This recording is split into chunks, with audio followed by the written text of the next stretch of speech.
ନା ଏହାର ବଢ଼ି କିନ୍ତୁ ପାମ୍ପଡ଼ଠୁ କିଛି ବି ଗୁଣରେ କମ୍ ନୁହେଁ। ଏମିତି ଖାଲି ଖାଆନ୍ତୁ କିମ୍ବା ପଖାଳ ଭାତ, ଗରମ ଭାତ ସବୁଥିରେ ଭଲ ଲାଗିବ। ନା ବାଟିବାକୁ ପଡ଼ିବ ନା ଫେଣିବାକୁ ପଡ଼ିବ। ଥରେ ବନେଇଲେ ମାର୍କେଟରୁ କେବେ ବି କିଣିବେନି। ନମସ୍କାର, ମୁଁ ଅପୁ, କୁକୁ ତ ବଢ଼ିଆ ଚ୍ୟାନେଲ ଆପଣ ସମସ୍ତଙ୍କୁ ବହୁତ ବହୁତ ସ୍ୱାଗତ। ଚାଲନ୍ତୁ ଷ୍ଟାର୍ଟ କରିବା ଆଜିର ରେସିପିଟି, ଲିଆ ବଢ଼ି।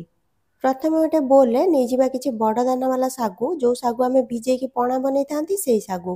ଆପଣ ଚାହିଁଲେ ଏଇଠି ଛୋଟ ଦାନାବାଲା ଶାଗୁ ବି ନେଇପାରିବେ। ବଡ଼ ଦାନା ଶାଗୁରେ ଶାଗୁ ଟିକେ ଦେଖାଯାଇଥାଏ ଗୋଟା ଗୋଟା, ତ ଦେଖିବା ପାଇଁ ସୁନ୍ଦର ଲାଗେ ଆଉ ଖାଇବା ପାଇଁ ବି ଭଲ ଲାଗିଥାଏ। ମେଜରିଂ କପ୍ରେ ମାପିଲେ ଅଧା କପ୍ ଶାଗୁ ହେବ ଆଉ ଓଜନରେ ଯଦି ଦେଖିବେ 100 ଗ୍ରାମ ପାଖାପାଖି ଶାଗୁ ହେବ। ମାନେ ଗୋଟେ ଛୋଟ ଗିନାରେ ମାପିଲେ ଗୋଟେ ଗିନା ହେବ। ଯଦି ଆପଣ ଖୋଲା ଶାଗୁ ନେଇଛନ୍ତି 2-3 ଥର ଭଲ ଭାବେ ଧୋଇକି ତାପରେ ଭିଜାନ୍ତୁ। ଆଉ ଯଦି ପ୍ୟାକେଟ୍ ଶାଗୁ ନେଇଥିବେ ତାହେଲେ ଏମିତି ଭିଜେଇ ପାରିବେ। ମୁଁ 2-3 ଘଣ୍ଟା ପାଇଁ ଭିଜେଇ ଦେଇଥିଲି ଶାଗୁକୁ। ଆପଣଙ୍କ ପାଖରେ ଟାଇମ୍ ନଥିଲେ 1 ଘଣ୍ଟା ଭିଜେଇଲେ ବି ଚଳିବ। ଭଲ ଭାବେ ଥରଟେ ଶାଗୁ ଭିଜିଗଲା ପରେ ଆମେ ଏହାକୁ ଗୋଟେ ଜାଲିକୁ ଛାଣି ନେବା, କାରଣ ଆମେ ପାଣି ମାପିକି ଦେବା। ଏହାପରେ ଗୋଟେ ହାଣ୍ଡି ନେଇଯିବା ଆଉ ଏଥିରେ ଦେଇଦେବା 4 କପ୍ ପାଣି। ସେଇ କପ୍ରେ ମାପିକି, ଯେଉଁ କପ୍ରେ ଆମେ ଶାଗୁ ମାପିକି ନେଇଥିଲେ, ମାନେ ଶାଗୁର 4 ଗୁଣା ପାଣି ଲାଗିବ। ବେଶୀ ପାଣି ବିଲକୁଲ ବି ଦେବେନି, ନହେଲେ ଆଗକୁ ଅସୁବିଧା ହେବ। ପାଣି ଥରେ ଫୁଟି ଆସିଲେ ଏଥିରେ ଦେଇଦେବା ଅଧା ଛୋଟ ଚାମଚ ବା ସ୍ୱାଦ ଅନୁସାରେ ଲୁଣ। ଲୁଣ ଟିକେ କମ୍ ଦେବେ, କାହିଁକିନା ବଡ଼ି ଆଉ ପାମ୍ପଡ଼ ରେସିପିରେ ଲୁଣ କମ୍ ଲାଗିଥାଏ। ଏଇଠି ଖାଲି ଶାଗୁ ପାଇଁ ଲୁଣ ଦେବା। ଫ୍ଲେମ୍କୁ ଏଇଠି ହାଇରେ ରଖିବା ଆଉ ଏଥିରେ ଛାଣିକି ରଖିଥିବା ଶାଗୁକୁ ଦେଇଦେବା। ଆଉ ହାଇ ଫ୍ଲେମ୍ରେ ଥରଟେ ଫୁଟି ଆସିବା ଯାଏ କୁକ୍ କରିବା। 1-2 ମିନିଟ୍ ଭିତରେ ଆପଣ ଦେଖିବେ ଶାଗୁ ଫୁଟିଯିବ ଆଉ ଉପରକୁ ଭାସିବାକୁ ଲାଗିବ। ଏହାପରେ ଫ୍ଲେମ୍କୁ କମ୍ କରିକି ସିଝେଇ ନେବା।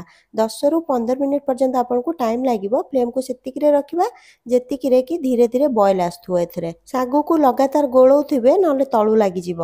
10-15 ମିନିଟ୍ ପରେ ଦେଖନ୍ତୁ ଶାଗୁ ଏମିତି ଦେଖାଯିବ, ଟିକେ ଗାଢ଼ା ହେଇଯିବ।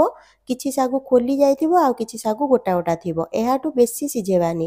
ବଡ଼ିରେ ଶାଗୁଦାନା ଗୋଟେ ଗୋଟେ ଦେଖାଗଲେ ଦେଖିବାକୁ ସୁନ୍ଦର ଲାଗିବ। ଏହା ସହିତ ଟେଷ୍ଟ ବି ଭଲ ଆସେ। ଆଉ ଏତିକି ପତଳା ରଖିବା, କାରଣ ଥଣ୍ଡା ହେବା ପରେ ଆହୁରି ଗାଢ଼ା ହେଇଯିବ। ଏବେ ଶାଗୁକୁ ଥଣ୍ଡା ହେବା ପାଇଁ ଛାଡ଼ିଦେବା ଆଉ ଗୋଟେ ଗ୍ରାଇଣ୍ଡିଙ୍ଗ ଜାର୍ରେ ଦେଇଦେବା କଞ୍ଚା ଚିନାବାଦାମ। ଯେତିକି ଆମେ ଶାଗୁ ନେଇଥିଲେ ମୁଁ ସେତିକି ନେଇଛି ଏଇଠି ଚିନାବାଦାମ।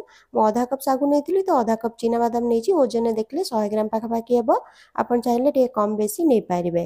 ପଲ୍ସ ମୋଡ଼ରେ ଥରେ ବୁଲେଇ ନେବା, ନହେଲେ ଗୋଟେ ବୋଲରେ ରଖିକି ଏମିତି ଟିକେ ଦବେଇ ନେବା। ଆମକୁ ବାଦାମକୁ ବେଶୀ ଗୁଣ୍ଡ କରିବାର ନାହିଁ, ଖାଲି ଫାଳ ଫାଳ ହେଇଗଲେ ଚଳିବ। ଆପଣ ଚାହିଁଲେ ଚୋପା ବାହାର କରିପାରିବେ, ନହେଲେ ଏମିତି ବି ଚଳିବ। ଏଥିରୁ ଯେତିକି ଚୋପା ବାହାରିଲା ମୁଁ ବାହାର କରିନେଲି, ବାକି ଏଥିରେ ରହିଗଲା, କାହିଁକିନା କଞ୍ଚା ବାଦାମ ତ ପୁରା ଚୋପା ବାହାରିବନି। ଏହାପରେ ଗୋଟେ ଗ୍ରାଇଣ୍ଡିଙ୍ଗ ଜାର୍ରେ ଦେବା 2-3 ଟୁକୁଡ଼ା ଅଦା, ଓଜନରେ 30 ଗ୍ରାମ ଅଛି, ଆଉ 8-10ଟି କଞ୍ଚା ଲଙ୍କା। ରାଗ ଆପଣ ନିଜ ହିସାବରେ ରଖନ୍ତୁ। ବିନା ପାଣିରେ ଦରଦରା କରିକି ଗ୍ରାଇଣ୍ଡ କରିନେବା ଆଉ ସାଇଡ଼ରେ ରଖିବା। ଏହାପରେ ଗୋଟେ ବଡ଼ ଜାଗା ନେଇଯିବା ଆଉ ଏଥିରେ କିଛି ପାଣି ନେଇଯିବା ଆଉ ଏଥିରେ ଦେଇଦେବା ଲିଆ ବା ଖଇ। ଆମ ପଟେ ଏହାକୁ ଖଇ କୁହାଯାଏ, ଆପଣଙ୍କ ପଟେ କ'ଣ କୁହାଯାଏ କମେଣ୍ଟ ସେକ୍ସନରେ ନିଶ୍ଚୟ ଲେଖିବେ। ଆଉ ଲିଆ ବଡ଼ି ଓଡ଼ିଶାର କେଉଁ ଜାଗାରେ ବେଶୀ ଫେମସ୍ ବା ବେଶୀ ବନାଯାଏ କମେଣ୍ଟ ସେକ୍ସନରେ ନିଶ୍ଚୟ ଲେଖିବେ। ଏହା ସହିତ ଯଦି ଆପଣ ବିରି ଆଉ ପାଣି କଖାରୁର ବଡ଼ି ଦେଖିବାକୁ ଚାହୁଁଛନ୍ତି ସହଜ ତରିକାରେ, ପାରମ୍ପରିକ ବଡ଼ି, ତାହେଲେ ଭିଡ଼ିଓର ଲିଙ୍କ୍ ଆପଣଙ୍କୁ ତଳେ ଡେସ୍କ୍ରିପ୍ସନ୍ ବକ୍ସରେ ମିଳିଯିବ, ନହେଲେ ଭିଡ଼ିଓର ଶେଷରେ ବି ମିଳିଯିବ।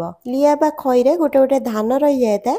ଏହାକୁ ଆଗରୁ ବାଛିକି ବାହାର କରିନିଅନ୍ତୁ। ପାଣିରେ ପକାଇବା ପରେ ଏହାକୁ ଜଲ୍ଦି ଜଲ୍ଦି ଆମେ ଏମିତି ଧୋଇକି 2 ହାତରେ ଦବେଇକି ଏକ୍ସଟ୍ରା ପାଣି ବାହାର କରିନେବା, ନହେଲେ ଏହା ଅଧିକ ଭିଜିଯିବ ଆଉ ବଡ଼ି ଭଲ ବନିବନି। ଧୋଇବା ଦ୍ୱାରା ଏଥିରେ ଥିବା ବାଲି ବାହାରିଯିବ ଆଉ ଲିଆ ଟିକେ ଓଦା ହେଇଯିବ। ଏଇଠି ମୁଁ 250 ଗ୍ରାମ ଲିଆ ବା ଖଇ ନେଇଥିଲି। ଆପଣ ଯଦି ଅଧିକ ବନେଇବାକୁ ଚାହୁଁଥିବେ ସବୁ ଜିନିଷକୁ 2 ଗୁଣା କିମ୍ବା 3 ଗୁଣା କରିପାରିବେ। ଏହାକୁ ଆମେ ଟିକେ ବଡ଼ ଜାଗାରେ ରଖିବା ଆଉ ଏଥିରେ ଦେବା ଅଦା ଆଉ କଞ୍ଚା ଲଙ୍କାର ବଟା, ଯାହାକୁ ଆମେ ଆଗରୁ ବନେଇକି ରଖିଥିଲେ। ଏହା ସହିତ ଦରଦରା କୁଟିକି ରଖିଥିବା ବାଦାମ ଦେଇଦେବା। 4ରୁ 5 ବଡ଼ ଚାମଚ ଦେଇଦେବା ଧଳା ରାଶି। ରାଶିର ଟେଷ୍ଟ ଏଥିରେ ବହୁତ ଭଲ ଆସିଥାଏ, ନିଶ୍ଚୟ ଦେବେ।